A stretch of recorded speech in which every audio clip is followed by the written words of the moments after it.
What up, everyone? This is Mr. Lord, Dr. Professor, Dr. Joker with this week's view. And this week I'm gonna go over um so in the recent Kingdom Hearts 4 trailer, the characters Xehanort, Vali, and Sigurd were shown to appear in Quadratum. Now Strelitzia was shown in the first trailer as well as in the second one. So question becomes, how the heck did they get there? Like what are they doing? Like, and I'm gonna go over that because I don't necessarily think it's the same reason for each character. And so I'm going to go over my theories for each character, what we know as far as, you know, what's all happened to them, prior entries in the series. So yeah, getting all that. So with all that being said, on with the video.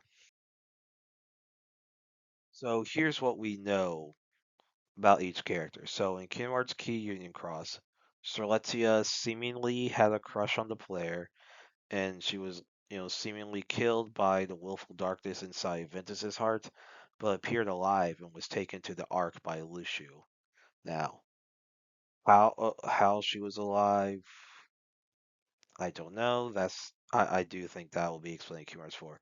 And in Kingdom Hearts 4, she's in Quadrama and was watching over Sword for his first 7 days while he was asleep in that apartment, you know.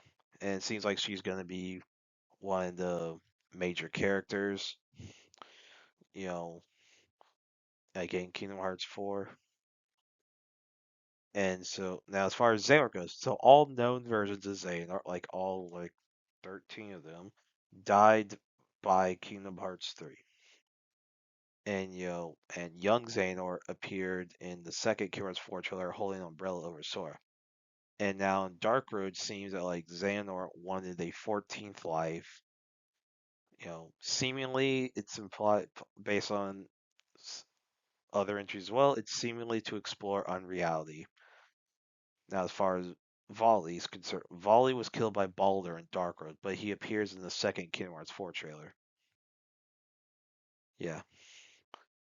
And then Sigurd, he met Brain in Union Cross, and he was likely going to appear in Missing Link, and he narrated the first, Kingdom Hearts 4 trailer, and he seemingly appeared in the second trailer, which will, based on his clothing and based on his narration of the first trailer, a lot of people assumed that the guy was um Sigurd, and I agree with that. I'm going to get into my theories as for why each of these four characters are in, Quadratum. For Strelitzia, I think she's a figment of Sora's imagination.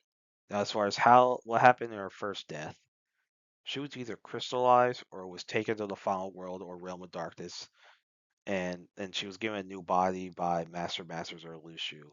Now she was crystallized, well, her body just reformed. By when the Master Lucio collected the pieces. Now, if it was in the final world of darkness, I think basically there was just a replica body made, or like some like basically like a replica body made that allowed Strelitzia to return. Now, I think she's a Princess of Heart who is a past life of Kyrie. Now, as far as crystallization or taking the final realm of darkness, I would say that like if something like that happens to a heart, I guess that would prevent a reincarnation. And I think that might be partly why the willful darkness targeted her. It was because if a reincarnation happens, it's like, okay, Prince of Hearts MIA. Dar's like, crap, it's gonna be a problem. So if it's just crystallization or the heart's taken to final world of darkness, it's not as you know, they're just out of commission. The heart's just out of commission, which does provide an opening for the willful darknesses. And with Strelitzia having the feelings for the player, I think because one of my theories is that the Sora is a reincarnation of the player, you know, from from Key, and of course I think and from Missing Link. So I think Strelitzia's feelings for the player carried over in reincarnation. So if the Strelitzia reincarnation appeared in Missing Link, which we won't know unless they decide to like make it as like a console or as a version or a TV show of reincarnation of Strelitzia. We have feelings for the player, and either in that one or by the time we get to like Sora meeting Kairi, Sora would reciprocate. Now, I think the reason she appears real is because, well, Quadratum's in the realm of imagination, so a figment of imagination will appear real, just like in Imagination Land in South Park.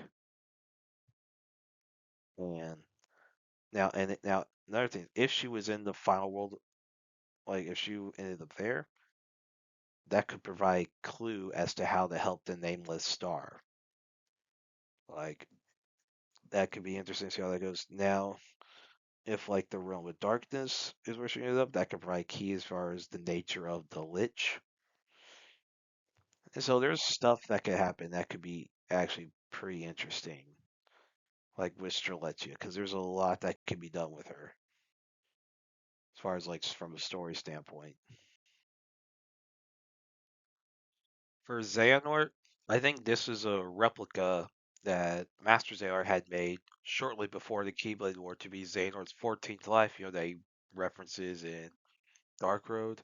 And basically the replica's purpose to like observe the new world in unreality. Basically, I would say the replica is sent to unreality so that it's not affected by the Keyblade War. Like whenever the new world is destroyed, remade, replica is safe from all that.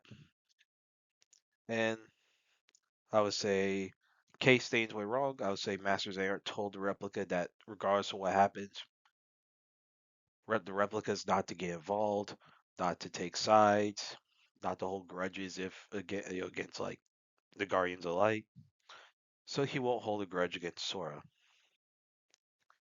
And I'd say he will teach Sora how to travel around Unreality and use like the build commands, which I believe revolve around imagination. And so, and this could be interesting because one of the theories I have about Sora is that he's a reincarnation of the player. Now we know the player, or at least his reincarnation from Missing Link, raised Xehanort on Destiny Islands in that little shed on the island. So it would be an interesting dynamic to see Xehanort be a mentor for a reincarnation of the person that raised him. So yeah, I mean, so like basically, and if Xehanort learns about that, let's say before he meets Sora, had learned about that about Sora being reincarnation of the player before, like meeting Sora in Kingdom Hearts 4, that could give him another reason to like not hold a grudge because like maybe he feels like he owes the man that raised him.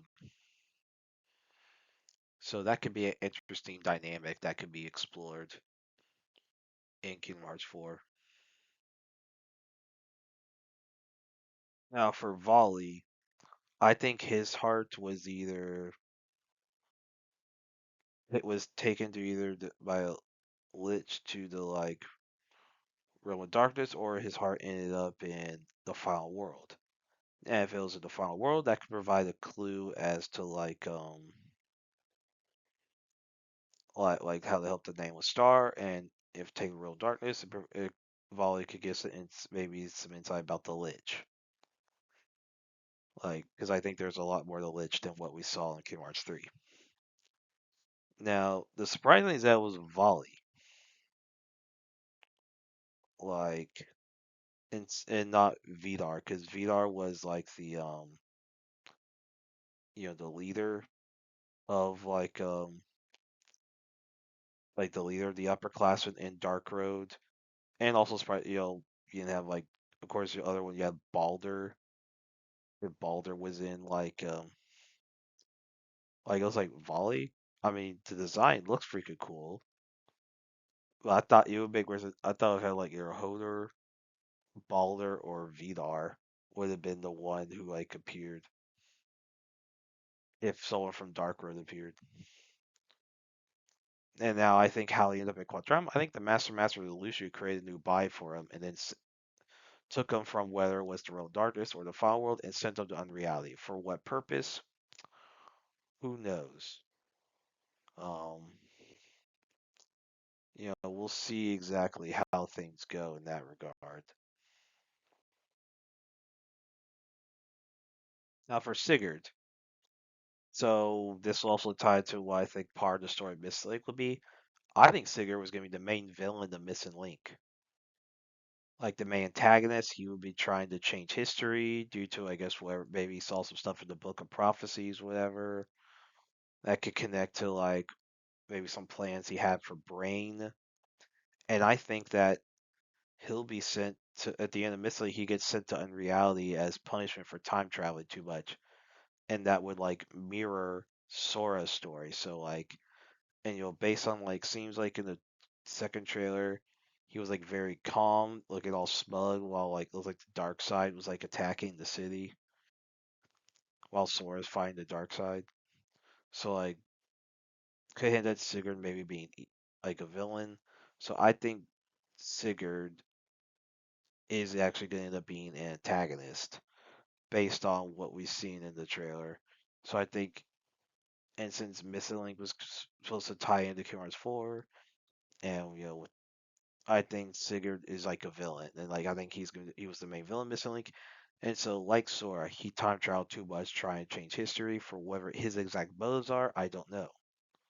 I don't know what his motives are, but I think he bases almost like he's doing for I guess more evil purposes than Sora was, because Sora just cared about saving his friends. That's all he was doing, and he was willing to sacrifice himself, and that's what it took.